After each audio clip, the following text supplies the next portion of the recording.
Chapter 2. The Voice in the Air. That evening, when the little Poppers had been put to bed, Mr. and Mrs. Popper settled down for a long, quiet evening. The neat living room at 432 Proudfoot Avenue was much like all the other living rooms in Stillwater, except that the walls were hung with pictures from the National Geographic magazine. Mrs. Popper picked up her mending, while Mr. Popper collected his pipe, his book, and his globe. From time to time, Mrs. Popper sighed a little as she thought about the long winter ahead. Would there really be enough beans to last, she worried?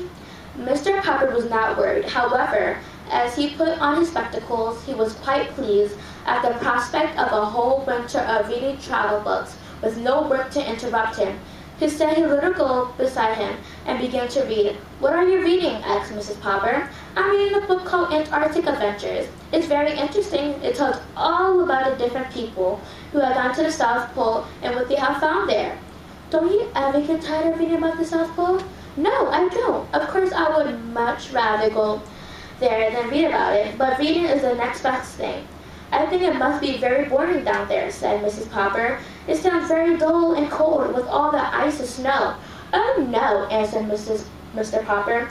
"You wouldn't think it was dull if you had gone with me to see the moves of the Drake expedition at the Bijou last year." "Well, I didn't, and I don't think any of us will have any money for movies now," answered Mrs. Popper a little sharply.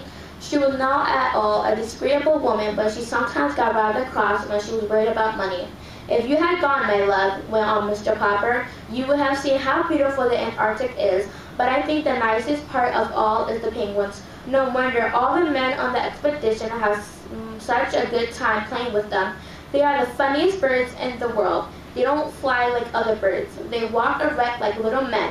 When they get tired of walking, they just lie down on their stomachs and slide. It would be very nice to have one for a pet." "Pets," said Mrs. Popper. "First is Bill wanting a dog, and then Janine begging for a kitten. Now you and penguins, but I don't have any pets around. They make too much dirt in the house, and I have enough work now trying to keep this place tidy, to say nothing of what it costs to feed a pet. Anyway, we have the bowl of goldfish. Penguins are very intelligent," continued Mr. Popper. "Listen to this, Mama. It says here when they want to catch some shrimps, they all crowd over to the edge of an ice bank.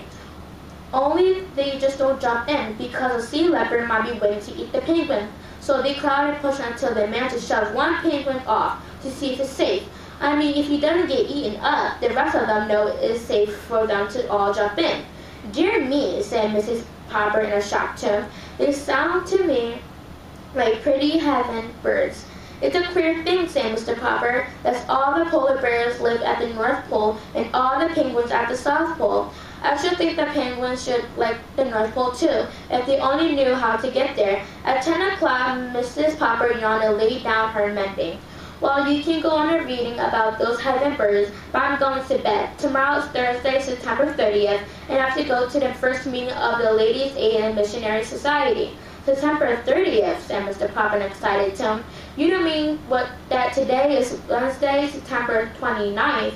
"Well, yes, I suppose it is, but what of it?" Mr. Popper put down his book of Antarctic Adventures and moved hastily to the radio.